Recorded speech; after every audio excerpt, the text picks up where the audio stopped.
In this video, we're just going to be talking about the different groups and families, or groups, columns, or families in the periodic table. There's a couple you have to know. If you don't, some of them you should know by now, and some of them might be new. So from lithium straight down is called the alkaline metals. Families run from top to bottom. There's a reason they're called families in addition to groups and columns. Groups and columns are obvious. Families might be a little less. But if you think about what it means to be a family. People in a family share DNA traditionally. We're doing traditional family here. They share DNA, and so a lot of times they tend to look like each other. And so the reason this is called a family is because these elements, while they don't look like each other, they tend to react in a very similar fashion. And so they're called a family because they have that in common. The second family you have to know is from Be straight down. They're called the alkaline earth metals. The third family we need is from fluorine straight down. They are called the halogens. Obviously, we're skipping AT. Noble gases, which you should know these already, from helium straight down. Metalloids or semi-metals are everything on the staircase except Al and Po. And then we have two rows and periods that actually, rows or periods that have names. So the reason they're called a row, they go left to right. They can also be called a period. A good way to remember a period is sentences run left to right and sentences end in periods. So if you think of it that way, that's totally fine. The actinides and the lanthanides are the two periods we have to really worry about. They are from CE all the way to the right, from TH all the way to the right. You really just need to know what they are. We don't really do much with them. They're a little bit more advanced than we need to be. And then the transition metals are, for our purposes, they're everything in the middle from the right of the alkaline earth metals to the left of the halogens. Obviously, Al and Po don't count, but that's not totally true. There's actually a name for these guys over here. We're just going to lump them in with transition metals and make life easy because you don't really need to know that name. Now, on the periodic table, I do want to show you one thing. A lot of this information is already present because, or at least this part, you can see that they're called periods on the periodic table and their numbers are right here. So period 1 is from H straight across to the right. From period 2 is lithium all the way to the right. Period 3 is from sodium all the way to the right. And then these guys are called groups. So we've got group 1 is from H down. Group 2 would be from BE down. And then 3, 4, 5, 6, and it goes all the way up to group 18. And so the groups and periods are actually labeled for you on the periodic table, although a lot of people forget that they are actually there. And then your groups are all here as well. So your group numbers are on your periodic table as well. So don't forget that. That's where you find them all. In this video, we're going to be talking about the different groups of the periodic table. Previously, I had mentioned what they were. Now we're going to talk a little bit about them and their properties. So for the first one, we've got group 1 elements. They are going to be from lithium straight down. They are the alkaline metals. They are the most reactive on the periodic table. What that means is when you put lithium in water, it'll spark and fizz and maybe catch on fire. And when you put francium in water, it'll explode like a bomb. And so they react violently with water, and the further down you go, the more violent they get. Because of that, you will never find them in nature as pure compounds. This is actually true for group 1 and group 2, so we'll kind of link them together right now. Group 2 are called the alkaline earth metals. They're the second most reactive. They start from Be straight down. And again, Be is the least reactive. You put it in water, it might fizz a little, and all the way down to Ra, it might catch on fire. So one good way to explain the difference is the most reactive metal in group 2 is basically the least reactive metal in group 1. And so they're still very reactive because normally metals don't do that when they touch water. They just kind of sit there and rust over many, many years. These things will react instantaneously, but they're nothing like group 2 is still nothing like group 1. But because of that, you never find them in nature as pure metals. Turns out you can find a lot of different metals in nature, or at least quite a few, in their pure form. Like you can find pure gold, pure copper, pure silver, pure platinum, and lots of other metals that are pure or near pure state in nature. These guys, since it's impossible to escape water, even in the desert, it does rain every once in a while. And if you're talking about elements that have been in the ground for, hundreds of millions, if not billions of years, then they've come in contact with water and they've formed compounds. So you're never going to find them pure. You purify them by a process called electrolysis. And these guys react with HCl to form H2. Right now, these are just factoids at this point. Later on in the year, when we learn a little bit more, we'll actually be able to do these reactions. These are called single replacement reactions.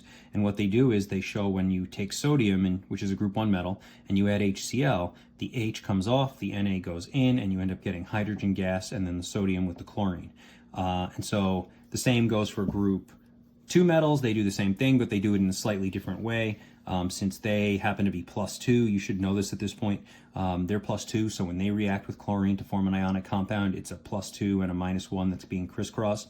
When NaCl does it, it's a +1 with a Cl- that gets the crisscross.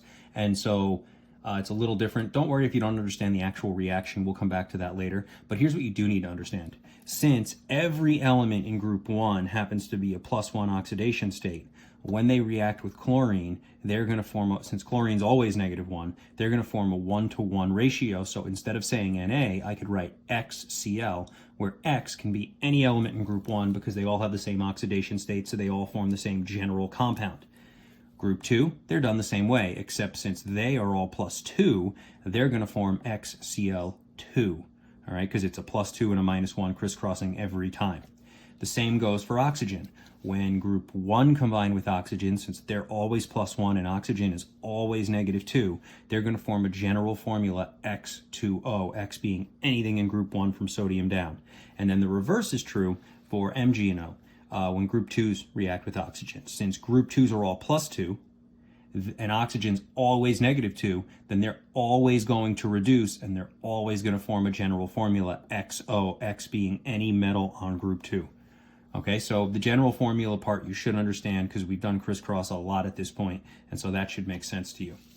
Now the next two groups, we can do them one at a time because they don't really have as much in common. Groups 3 through 12 and some extra, which are kind of like under the staircase.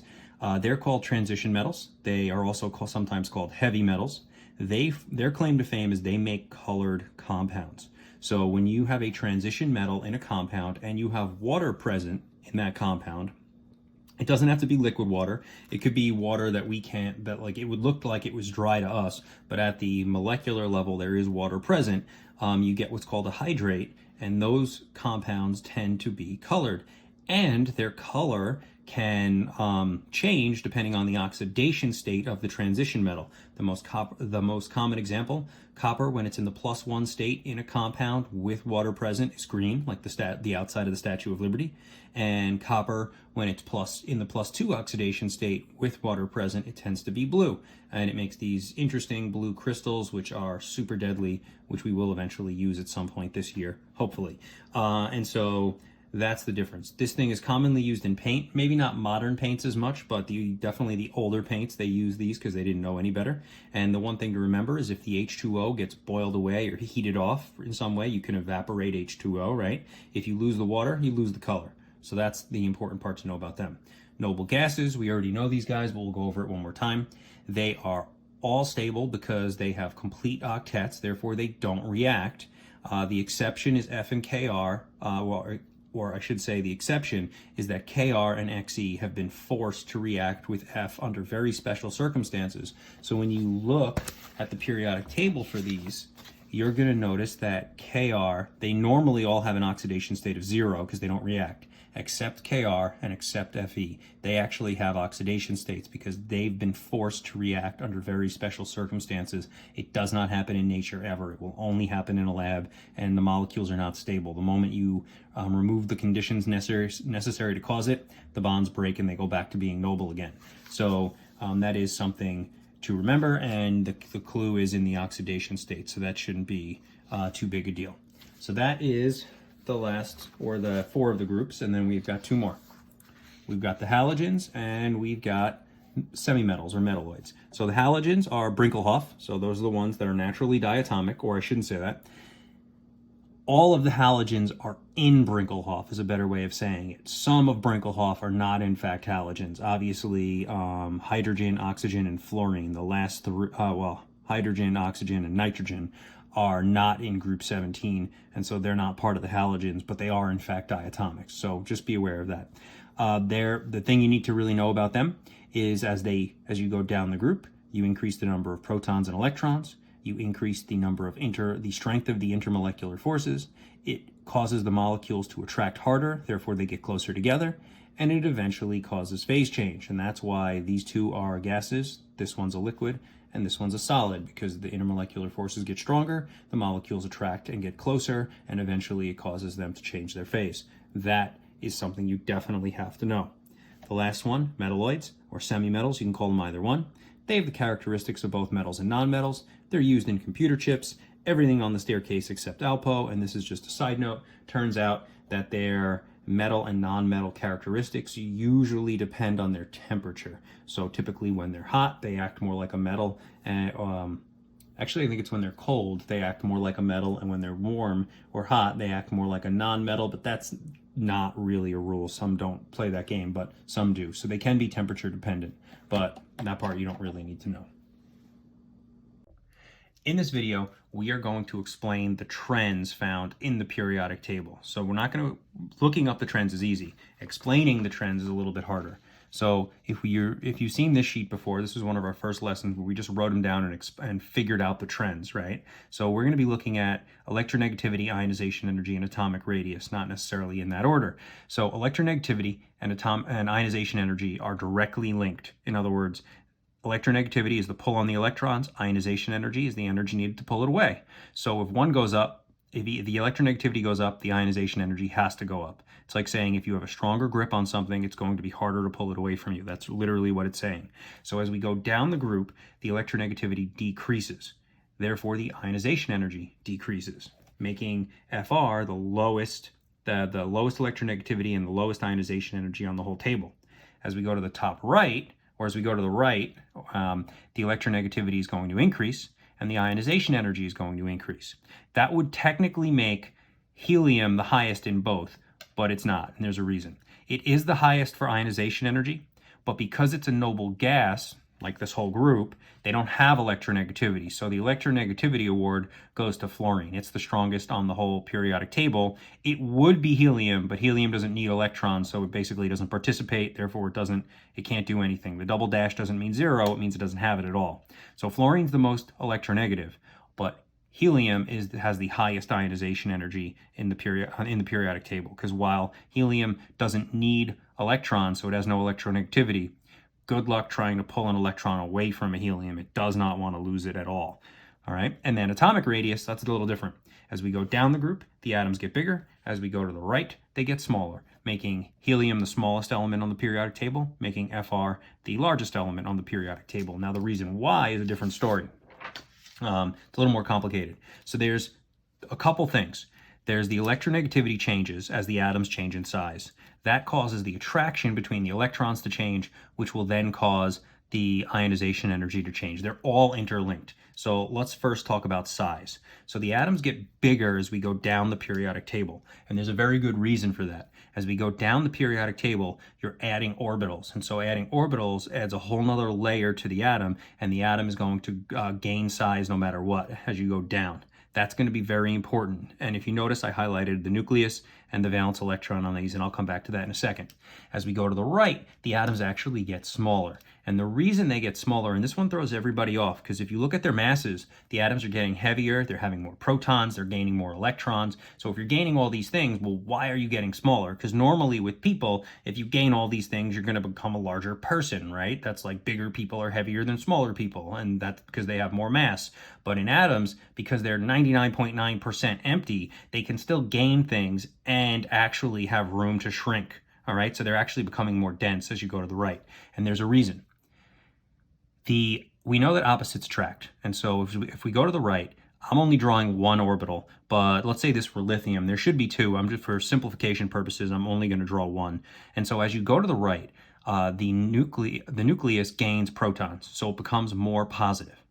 The orbital that you're in doesn't change. You still have the same orbital. Your valence orbital is not, you're not gaining valence orbitals. What you are gaining is protons and electrons. So now you get more positives and negatives, and they're in the same orbital. So as the nucleus becomes more positive and the orbital, that's the valence, becomes more negative, the attraction between the two increase, making them contract and get a little smaller. So as we go to the right, we end up getting more protons, which means the nucleus becomes more charged or more positive. The pull on the electrons becomes greater because pluses and minuses are increasing. Therefore, the atom actually contracts. We call that pull, that literally is the definition of electronegativity. Now, as you go down a group, even though the same thing is happening, you are gaining a lot more protons as you go down, and you're gaining a lot more electrons every time you go down. You're also gaining an orbital. And it turns out that the distance between the pluses and minuses are actually more important than the amount of the strength of the magnet is less important than the distance between the magnet. And then we see that true in everyday life. Some magnets we know are really strong and some aren't. But if you've ever played with them, if you've ever played with two magnets or one magnet in the fridge, your fridge is basically a magnet, right?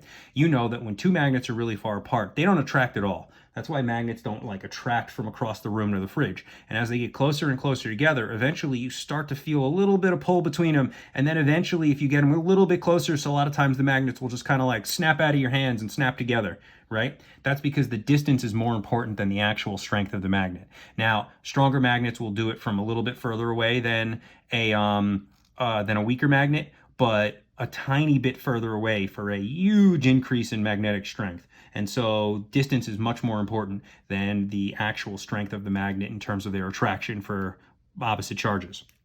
So the increase in size actually negates the fact that the orbitals are, or that the nucleus is getting stronger and the orbitals are getting more electrons. All right, so let's do one full, so that's the basic size comparison. From this point on, I'm just going to do one full trend at a time. So let's start with the right. So we know as you go to the right, the protons become more positive, that's the nuclear charge, or the nucleus becomes more positive because it gets more protons. The pull on electrons increases, the atom gets smaller, and the electronegativity increases. Well, if the pull on that electron is getting stronger, then the reason the atoms get smaller is because we have a stronger attraction. So I kind of like explained 1 and 2 together. That's so as the electronegativity increases, the atomic radius is going to decrease because you're going to pull your orbitals in tighter, making your atoms get a little bit smaller. Therefore, if you want to remove those electrons, right, from like this atom, it's going to be way harder to remove it from this atom than this atom. And the reason is more attraction, more pull, so therefore it's going to be harder to get it away. So that is the attraction is the electronegativity. The atomic radius gets smaller, the atom gets smaller because of that, and it becomes harder to remove an electron because of that attraction getting greater. All right. As we go down, the protons do become, you get more protons and you get more electrons, but the adding of orbitals totally negates that and actually makes the valence electron be much further away. And so the atomic radius gets bigger. The distance between the positives and negatives increases because of those orbitals. Therefore, the attraction between them decreases. I kind of lump 1 and 2 together.